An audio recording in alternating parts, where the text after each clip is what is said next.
Hey there, Terminator fans, I'm Greg Elliott and you're watching Screen Rant. They've said it a million times, they'll be back, and they are again in Terminator Dark Fate, which finally brings back Linda Hamilton to the role of Sarah Connor. James Cameron is a producer and writer, and positions itself as a true sequel to 1991's T2 Judgment Day.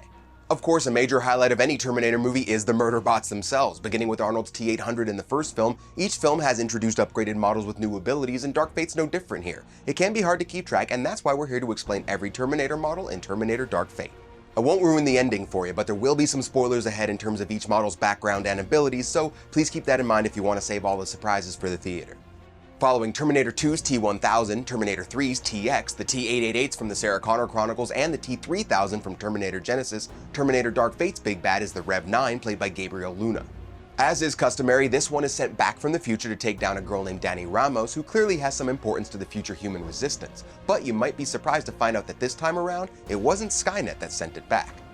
It turns out that Sarah did actually prevent Skynet from ever coming to be, so I guess that makes this shirt future retro or something, but an AI called Legion still ends up taking its place in the new timeline. Legion's Rev 9 is pretty badass, and like every Terminator before it, it's super strong, super fast, and damn near indestructible.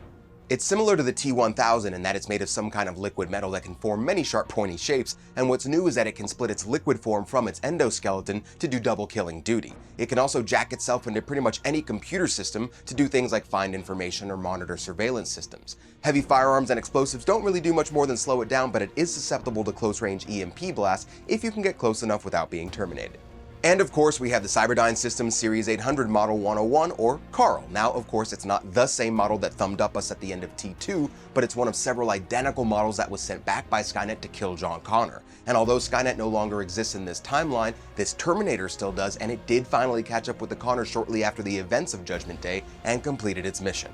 But after completing its programmed objective, this 101 was now stuck in the past with no purpose or direction, so it learned to assimilate itself into humanity. It eventually grew what you might call a conscience, which is what triggers it to help Sarah and her friends. Its living tissue has aged over the years, but it still has the same abilities as every other T-800. We also briefly see two other models during the flashback war sequences, or is it flash forwards, the Rev 7, which seems similar to the Rev 9 but a little more rudimentary and a lot more tentacly, and what I'm still going to call the HKs, or Hunter-Killer Aerial Robots. Skynet might not be a thing anymore in this timeline, but Legion's versions of these killer flying machines are still somehow very similar to their Cyberdyne cousins. It's probably best just to not analyze that one too much. And lastly, we've got Mckenzie Davis's Grace, who actually isn't a Terminator, but instead an augment, a real human being that has been juiced up with cybernetic enhancements. She's powered by some sort of energy core gizmo and has a partial metal endoskeleton, giving her highly improved strength, speed, and reflexes. Her eyes have also been given some sweet upgrades that allow her to analyze her surroundings and scan for weapons and enemies, but unlike Terminators, she requires water and pharmaceuticals to keep functioning properly. Okay, there you go, all the Terminators in Dark Fate. If we missed anything, please let us know in the comments, and keep checking back with Screen Rant to stay in the loop. I'm Greg Elliott, and I'll see you later, Terminator. Peace.